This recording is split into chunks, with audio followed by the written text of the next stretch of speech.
कि राजा का बेटा राजा नहीं बनेगा। लोकतंत्र में वोट से तय होगा कि हमारा शासक कौन बनेगा। और यह जो लोकतंत्र है, यह लोकतंत्र ही भारत की बुनियाद है कि यह देश सबका था, सबका है और सबका रहेगा। यह हमारा संकल्प है।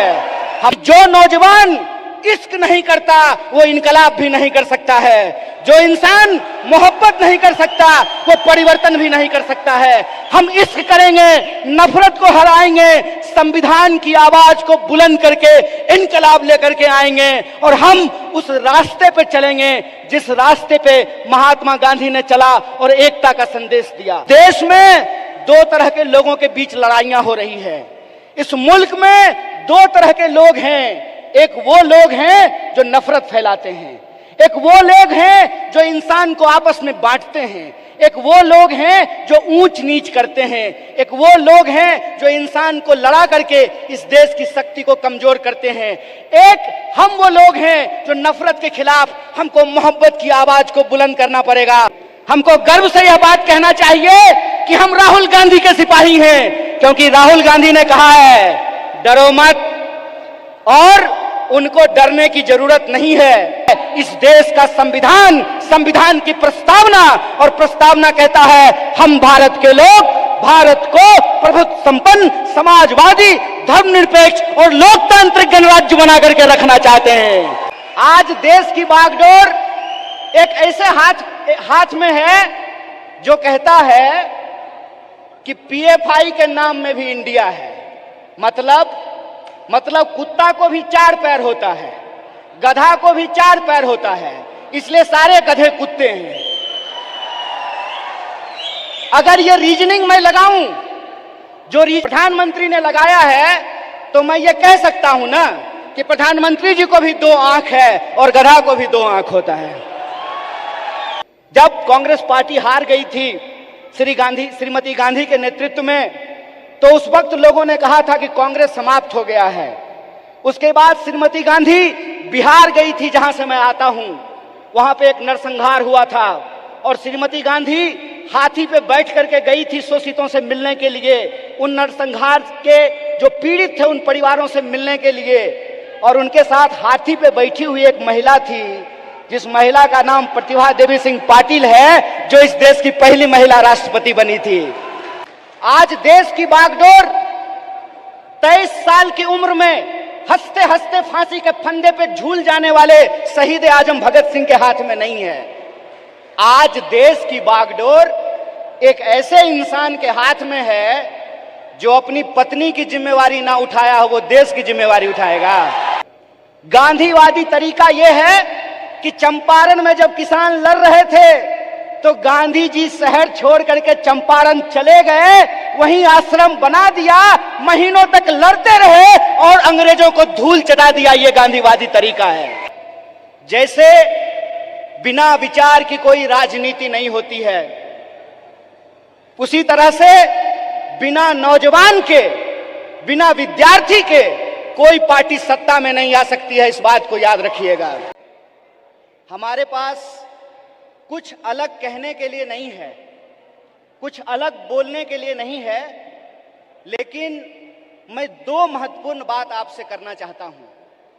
पहली बात तो ये कि मैं नहीं समझता हूं कि ये मंच सिर्फ और सिर्फ आरएसएस और बीजेपी को कोसने के लिए है। ये मंच सिर्फ और सिर्फ मोदी जी क्या कर रहे हैं इसके बारे में बताने की है, क्योंकि वो तो आप सब लोग जानते हैं। वो आप सब लोग इसलिए जानते हैं कि इस विपरीत परिस्थिति में भी वह पथ क्या, पथिक कुशलता क्या, जिस पथ में बिखरे सूल न हो, नाविक की धैर्य परीक्षा क्या, जब धाराएं प्रतिकूल न हो।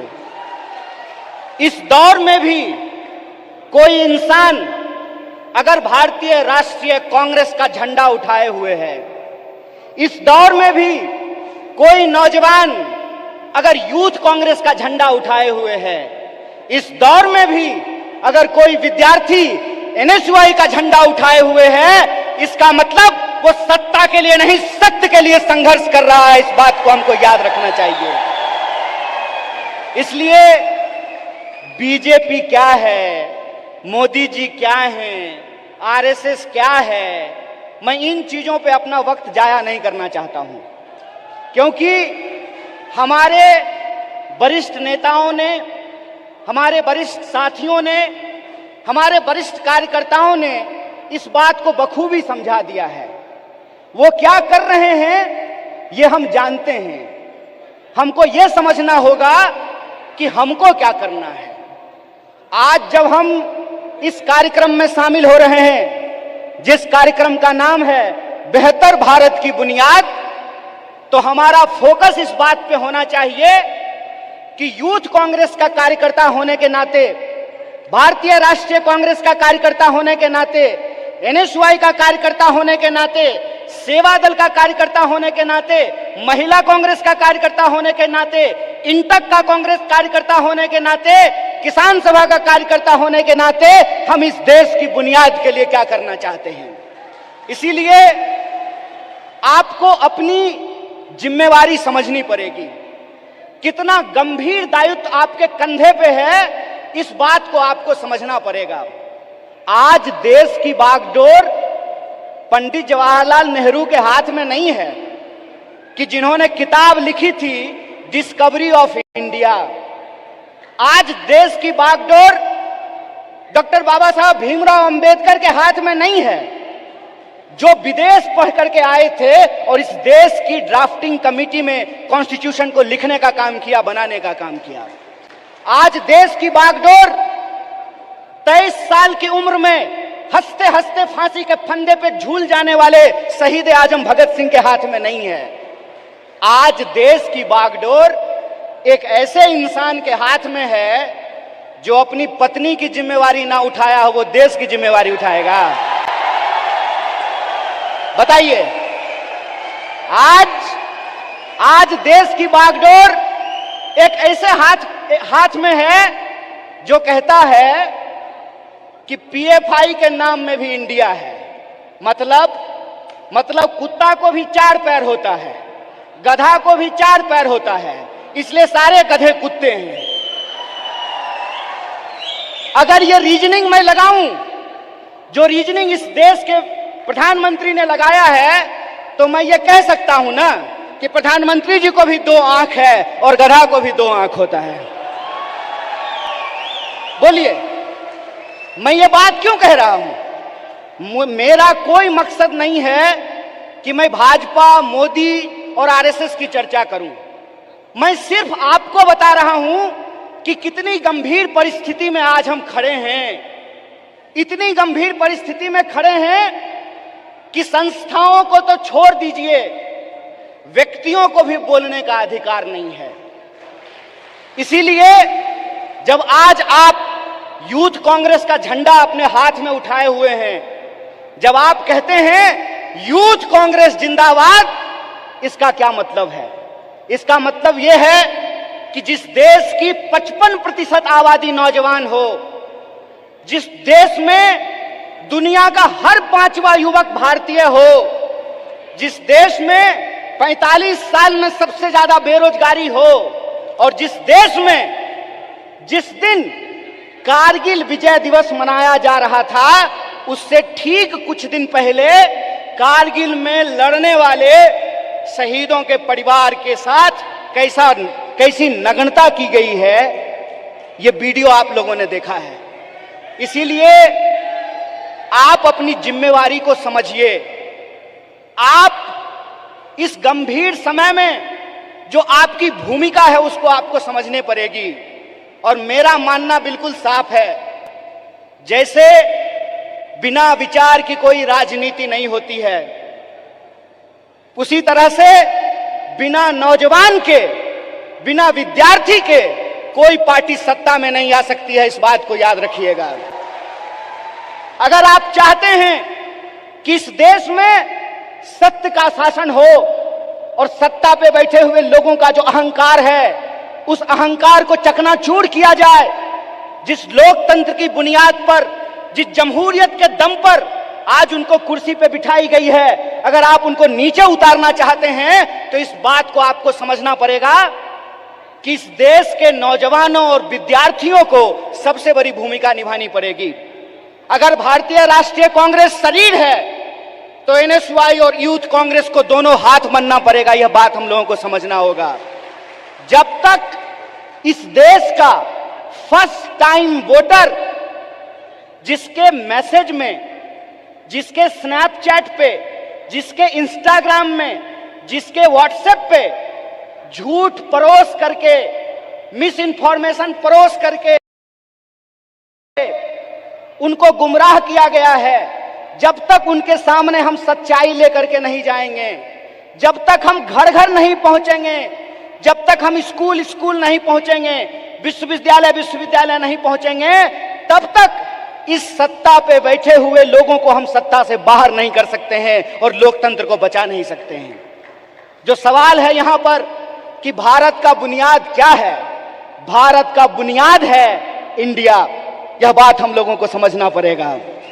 भारत का बुनियाद है इंडिया, और वो जो इंडिया है वो इंडिया एक सोच है, और वो सोच को हमको एक एक कार्यकर्ता को अपने व्यवहार में लेकर के आना पड़ेगा। अगर हम महात्मा गांधी का उदाहरण आपके सामने रखें तो किस तरह का एग्जाम्पल हमको देखने का मिलता है। गांधी जी ऐसे नहीं थे कि बुनियाद भारत के कार्यक्रम में आए हैं, कर्नाटक में सरकार भी है तो थोड़ा फोटो वोटो खिंचा करके चल देंगे, ऐसे नहीं होगा। ये मैं आपकी आलोचना नहीं कर रहा हूं, ये मैं अपनी आलोचना कर रहा हूं। गांधीवादी तरीका यह है कि चंपारण में जब किसान लड़ रहे थे तो गांधी जी शहर छोड़ करके चंपारण चले गए, वहीं आश्रम बना दिया, महीनों तक लड़ते रहे और अंग्रेजों को धूल चटा दिया। ये गांधीवादी तरीका है। 100 समस्याएं होंगी, 100 समस्याएं होंगी, 1000 समस्याएं होंगी। बतौर फ्रंटल ऑर्गेनाइजेशन मैं बार बार कह रहा हूं, भारतीय राष्ट्रीय कांग्रेस तभी मजबूत हो सकता है जब यूथ कांग्रेस और एनएसयूआई मजबूत होगा। इस बात का संकल्प हमको लेना पड़ेगा। और वो मजबूती कैसे होगी? वो मजबूती ऐसे होगी, गांधीवादी तरीके से होगी कि हम एक समस्या को उठाएंगे, लगातार आंदोलन करेंगे और जब तक सरकार और प्रशासन को झुका ना दे अपने आंदोलन को वापस नहीं लेंगे। ये तरीका हमको अपनाना पड़ेगा। और एक बात याद रखिएगा, जब आप आंदोलन जीतते हैं, जब आप संघर्ष को जीतते हैं तो टिकट का सवाल अपने आप सॉल्व हो जाता है। यह बात मैं इसलिए कह रहा हूं कि शायद लोगों को इस देश के इतिहास को दोबारा जाकर के देखने की जरूरत है। क्यों? क्योंकि हम उस पार्टी से हैं जिस पार्टी ने इस देश को आजादी दिलाई है। अभी कलाकार ने आजादी की बात की, हाथों की आजादी की बात की, देश की आजादी की बात की, तो एक एक भारतीय राष्ट्रीय कांग्रेस के कार्यकर्ता को गर्व से यह बात कहनी चाहिए कि हम वो लोग हैं जो इस देश को आजादी दिलाए हैं और आजाद देश में आजादी को बचाएंगे भी। इस बात को हमको याद रखना है। और अगर हमने इसका संकल्प लिया है तो मैं एक उदाहरण आप लोगों को देना चाहता हूं, खास करके जो हमारी महिलाएं यहां पे बैठी हुई हैं। जब कांग्रेस पार्टी हार गई थी श्रीमती गांधी के नेतृत्व में, तो उस वक्त लोगों ने कहा था कि कांग्रेस समाप्त हो गया है। उसके बाद श्रीमती गांधी बिहार गई थी, जहां से मैं आता हूं। वहां पे एक नरसंहार हुआ था और श्रीमती गांधी हाथी पे बैठ करके गई थी शोषितों से मिलने के लिए, उन नरसंहार के जो पीड़ित थे उन परिवारों से मिलने के लिए। और उनके साथ हाथी पे बैठी हुई एक महिला थी, जिस महिला का नाम प्रतिभा देवी सिंह पाटिल है, जो इस देश की पहली महिला राष्ट्रपति बनी थी। इसीलिए हम कहते हैं, गीता में भी लिखा हुआ है कि कर्म करो, फल की चिंता मत करो। आज आप यूथ कांग्रेस के कार्यकर्ता हैं, एनएसयूआई के कार्यकर्ता हैं, आपको कर्म करने की जरूरत है। और हमारा कर्म क्या है? हमारा कर्म है अपने विचार पर चलना। और हमारा विचार क्या है? हमारा विचार है इस देश का संविधान, संविधान की प्रस्तावना। और प्रस्तावना कहता है हम भारत के लोग भारत को प्रभुत्व संपन्न, समाजवादी, धर्मनिरपेक्ष और लोकतांत्रिक गणराज्य बना करके रखना चाहते हैं। इसीलिए जब ये विचारधारा हमारे पास है, इस देश को आजादी दिलाने का इतिहास हमारे पास है, और आज के वक्त में हमको गर्व से यह बात कहना चाहिए कि हम मल्लिकार्जुन खड़गे के सिपाही हैं। हमको गर्व से यह बात कहना चाहिए कि हम राहुल गांधी के सिपाही हैं, क्योंकि राहुल गांधी ने कहा है डरो मत, और उनको डरने की जरूरत नहीं है जो किसी के खिलाफ गलत नहीं किए हैं। उनको डरने की जरूरत नहीं है जो झूठ बोलते हैं। जो झूठ बोलते हैं वो डरें, जो सत्य पर चलते हैं उनको डरने की जरूरत नहीं है। एक निडर सिपाही की तरह जिस तरह से माननीय राहुल गांधी जी विपक्ष की मुखर आवाज बने हैं, उस आवाज को हमको घर घर पहुंचाना होगा। और इस देश की जो बुनियाद है, भारत की जो बुनियाद है, वो इस देश की संविधान की प्रस्तावना में लिखा हुआ है। उस प्रस्तावना को हमको घर घर लेकर के जाना पड़ेगा। कई बार कार्यकर्ता आकर के हमसे सवाल पूछते हैं कि हमको वैचारिक कार्यकर्ता नहीं मिल रहा है। साहब, गांधीवादी एक तरीका है कि सत्य को किसी गवाही की जरूरत नहीं होती है, और गांधीवादी तरीका यह होता है कि आपको बोलने की जरूरत नहीं है, एक्शन ही आपका कम्युनिकेशन होना चाहिए। आपके एक्शन में वो सारी बातें दिखनी चाहिए। एक बात कहिए कि मैं बहुत महंगा शर्ट पहन करके, मोटा मोटा सोना का सिकड़ी पहन करके, 5 करोड़ का गाड़ी लेकर के आपके पास आऊं और मंच पे खड़ा होकर के गरीबी पे भाषण दूं, आप हम पे भरोसा कीजिएगा? एक्शन ही कम्युनिकेशन होता है।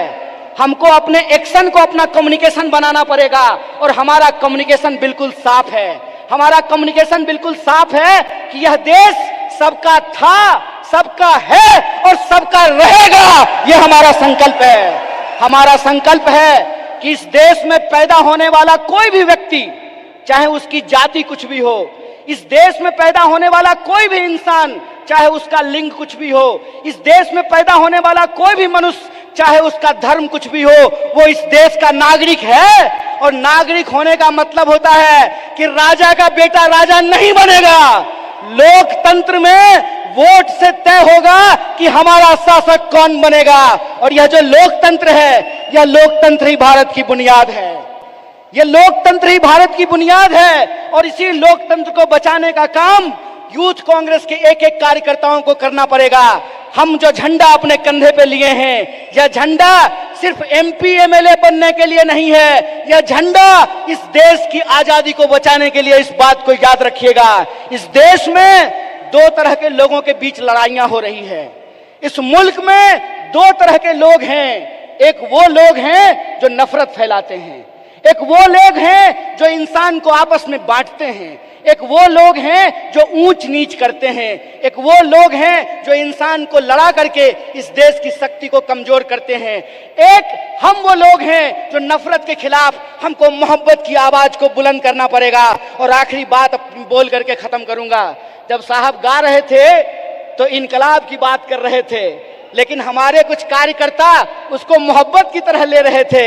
तो आखिरी बात बोल करके खत्म करूंगा कि जो नौजवान इश्क नहीं करता वो इनकलाब भी नहीं कर सकता है। जो इंसान मोहब्बत नहीं कर सकता वो परिवर्तन भी नहीं कर सकता है। हम इश्क करेंगे, नफरत को हराएंगे, संविधान की आवाज को बुलंद करके इनकलाब लेकर के आएंगे। और हम उस रास्ते पे चलेंगे जिस रास्ते पे महात्मा गांधी ने चला और एकता का संदेश दिया। हम उस रास्ते पे चलेंगे जिस पर पंडित जवाहरलाल नेहरू ने चला और साहस का परिचय दिया। हम उस रास्ते पर चलेंगे जिस पर डॉक्टर बाबा साहब भीमराव अंबेडकर चले और समानता का बात किया।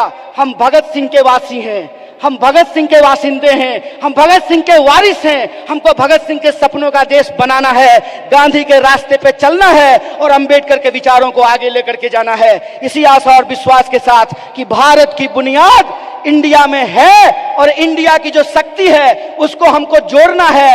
एक आखिरी नारा बोल करके अपनी बात को खत्म करूंगा।